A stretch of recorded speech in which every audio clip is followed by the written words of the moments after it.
Chris Low, ESPN.com, who wrote a great story today on kind of how this team came together and some cast-offs elsewhere who have worked well together at Tennessee right now. Recommend you go check it out.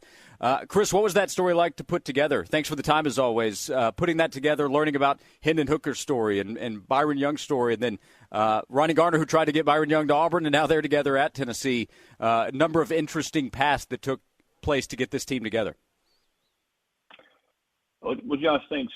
First of all, I appreciate you having me. I think a lot of these stories have been told in some shape or form by media outlets in Tennessee and nationally, whether it's Hendon Hooker's or Jalen Hyatt's, even Byron Young's. But I think as I started to really sink my teeth into this team, it just dawned on me that there's so many of those stories on this team and the way they've come together. And the thing that jumped out to me as I spent the last week or two talking to a lot of these kids, and talking to Josh Heupel and talking to Ronnie Garner, is just how much they sort of blended and have bonded because of their stories, and they know each other's stories, and they've talked about it. And I think the brotherhood on this football team has always been strong and certainly gotten stronger as this year has gone by. But it's even stronger because they feel like they've all sort of gone through similar ordeals or paths to get here. They've had to maybe, in a kid like Byron Young's case or even Hendon Hooker's case, they've had to go the long route. I mean, both those kids are 24, and I don't think it's any coincidence that those two are the two strongest, most respected leaders on this football team. Because here they are, and a lot of people are 24, been working for 2 years. Those kids sort of were either had to, transfer and leave other schools or go work for 18 months, as Byron did at a Dollar General and Burger King and Circle K convenience store to sort of keep his dream alive. And now here they all together having one of the best seasons that Tennessee football has had in more than 2 decades. Chris Low, ESPN.com. And Hendon's story not only includes him having to go find another place after it wasn't going to work out at Virginia Tech. He came to Tennessee. There's a coaching change. He's the backup to Joe Milton. He ends up getting an opportunity. We know what's happened there. They've had a good relationship that's worked out. What did that tell you about Hendon Hooker, what he's overcome, even in Knoxville, to kind of persevere to get the opportunity he has? I spent probably more time this week with Hendon than I have most of the year. I had interviewed Hendon before, Josh, but I spent a lot of time with him on camera, off camera, talk with his dad. And, it doesn't take you very long when you sit down with that kid to see why he's the kind of player he is and why he's the kind of leader. He's so unassuming. He is so humble. He's just always willing to do whatever he can to help anybody. I asked him, I said, what do you sort of hope your legacy is? And what do you hope, if you could pick it? And he said to be the best teammate I could possibly be. Whether it's going and picking up a kid at 5 o'clock in the morning like he did with Spraggins because his car was on the blink, whether it's working out extra with somebody that they want to throw more passes, whether it's – I thought, to me, one of the coolest stories, his dad told me this. When they played Kentucky last week, Josh, he had like 8 to 10 of his former teammates at Virginia Tech who came in to see the game because they played on Thursday. And they all over at Hendon's apartment, sleeping on the floor, sleeping on the couch. The guy just – you just sort of gravitate to him if you're around him. And I can see how his teammates and coaches and everybody have done that. And you watch him play and you watch how he competes and how he just deals with everybody. No, I think I've been doing this a long time, and he's as compelling a story and as good a story as I've been around in a long time. And I think Tennessee's team, in a lot of ways, takes its lead from Hendon Hooker. You can read Chris Low's story on this Tennessee football team, ESPN.com, and that, of course, leads into tomorrow's game, Chris. Tennessee at Georgia. Both teams have a number 1 next to their name if you look at the AP poll and then the college football playoff ranking that came out this week. What is this game this weekend in terms of opportunity for both teams? What's at stake maybe in the game between these two teams? Josh, I really think it's a play-in game for the playoff.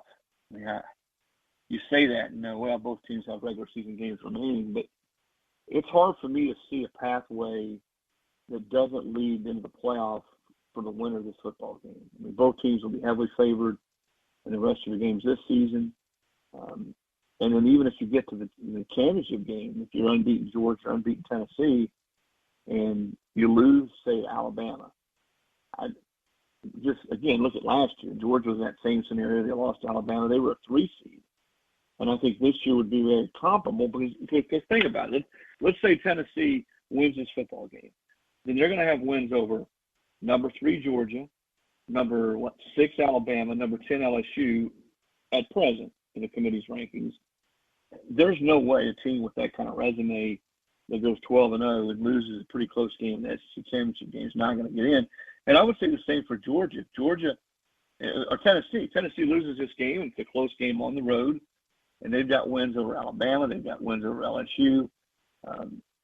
And let's say Georgia wins the championship game, the SEC championship game, then I think at that point Tennessee's probably going to get in. Now, it's not ironclad, but I think when you look at all the different scenarios that could happen, I do think this game, certainly for the winner, anyway, is a play-in game for the playoff, and that's probably the way it should be. Only the third number 1 versus number 2 matchup as far as AP teams in the history of the SEC.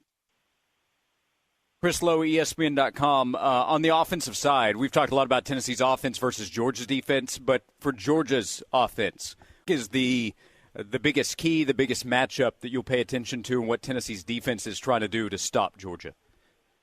Yeah, I can tell you what the Tennessee staff thinks, and that's the tight ends. That not to let Brock Bowers and Darnell Washington catch a bunch of passes on third down, not be able to get down the field and make those catches down the seam and make big, long, explosive plays. And Bowers has been incredible at that. And then Darnell Washington's 270 pounds, and both those guys will line up some on the same side of the ball. And I think a part of that, too, is just not letting Georgia pile up yardage on first downs. A big part of Georgia's quote-unquote run game, Josh, is throwing passes to the backs. They've been really good at that. And Stetson Bennett's been playing for, I think this is his 11th season of eligibility. So he knows and understands where the pressure's coming from and where the hot reads are and getting the ball to those backs and to his tight ends. But I know Tennessee feels like they just can't let either one of those tight ends have big games and get down the field and not be able to run the ball. And, for all the talk about Georgia's pass game, and they've thrown for a lot of yards this year. And granted, a lot of those to the backs and the tight ends. And Tennessee's explosiveness in the pass game. Both these teams, Josh, run for 200 yards or more a game. And I think that's the part, the running game, when you look at that stat, and I know it's probably cliche to say this, but if you don't run the ball or stop the run in these types of games, rarely do you have a chance to win. So I think when you look at the stats after this game, and one team, say, got 42 yards rushing, I would say that team's almost certainly is going to have lost this football game. Yeah, Chris, I know we've talked about how surprising it is that Tennessee is in this position considering what we knew and what we thought at the start of January 2021 when Josh Heupel takes over. What is your best explanation for how they were able to get it from there to here so quickly? Well, I can't answer that in one factor. The mix of the coaching staff, Josh did an excellent job of getting in the right type of coaches and the right mix. Josh's ability to connect pretty early with the players and be real with them and be steady and show them that he cared. They bought in. I was talking to Jalen Hyde about that. They bought in pretty quickly. Some key transfers. Some of them were already here. Some of them came in. Hendon Hooker's development from going from a really good quarterback last year to an elite quarterback. And I think the final thing is this team, going back to the story I did and what you asked me, really bought into each other. And there was a confidence there in the offseason that only grew. And there's a bunch of guys on this team, Josh, that were not recruited necessarily very highly, that I think have a chip on their shoulder and feel like that they had a lot left to prove. And it hadn't gone well for them. Some of them have hung around since the Pruitt regime. And they just, they blended very well. I was talking to somebody today, somebody in the SEC, and I've heard comparisons to the LSU team in 19. I've heard comparisons to some of those better Alabama teams that rolled through people, even the Georgia team last year. this Tennessee team, and I mean this as a compliment, this Tennessee team isn't nearly as talented as that 19 LSU team or as a Georgia team last year or as the 20 Alabama team. But yet they're playing at that level, which, again, says a lot about the leadership. It says a lot about Josh Heupel. It says a lot about the way the chemistry and the brotherhood in that locker room has come together. And it's been a lot of fun to see because we all get caught up in recruiting rankings and 4 stars and 5 stars. Well, this team's not loaded with a lot of 5-star players coming out of high school. But you know what? They're playing like 5-star players right now, and that's all that matters. Yep. And it's a battle tomorrow, as you kind of mentioned with Stetson. I mean, you're talking about a 25-year-old versus an almost 25-year-old quarterback, Bennett versus Hendon coming up tomorrow. Yeah, these guys playing quarterback are as old as Swain. Yeah, that's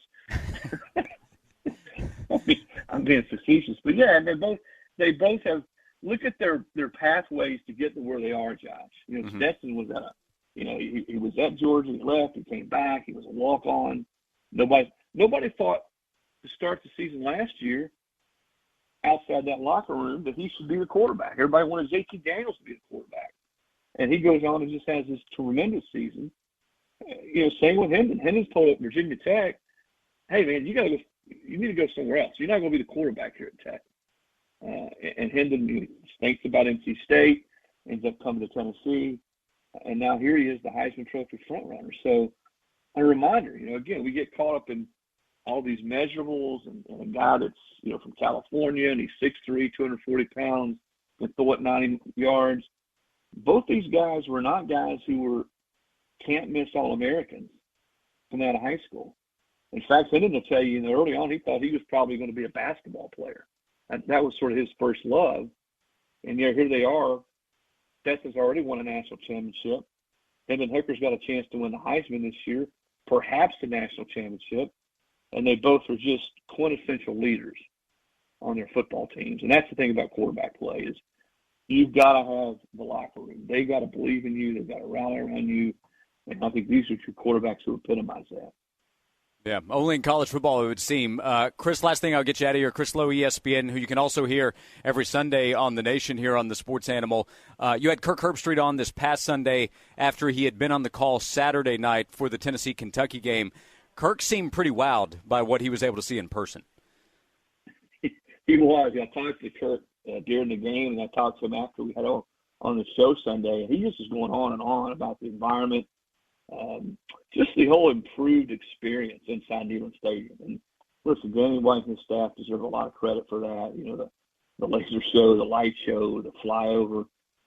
But more than anything, Josh, the energy in that stadium. I think Kirk said he hadn't been to call a game at Neyland Stadium maybe since 2014. And he said that it was night and day. The excitement, the electricity, the energy. Just the volume, the way that stadium just burst at the seams.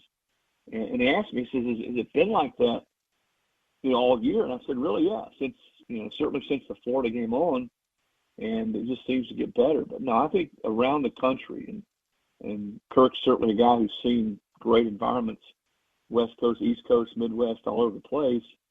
The Tennessee fan base, and it's a fan base that's been beaten up. The fan base has been flammable, but pretty flammable at times, and taking its serious criticism. But, boy, they've been loyal. And you can see this year with the way this team's played and the way they've rallied around this football team and the way they've come to games and sold it out when they're playing Akron, when they're playing UT Martin, that there's a hunger among this Tennessee fan base. And I think it's something that the entire college football country is, or the football world anyway, has sort of taken notice of. And that'll be, if they can finish this thing up. I know this, I'd like to have some tickets to the Georgia game this weekend for sale, and if Tennessee gets by this game to the SEC championship game and then the playoff, because I think you could sell them for just about anything in the state to ball fans. Yep, you'll see more coverage tomorrow morning with what's happening with Tennessee. Tomorrow in Athens with game day there, CBS with the national coverage as well, and then ESPN.com where you can read Chris's story as well as several other stories on Tennessee this week from his colleagues, ESPN.com. Hey, Chris, thanks for taking time to join the show today. Appreciate the time as always. Absolutely, Josh. You guys take care.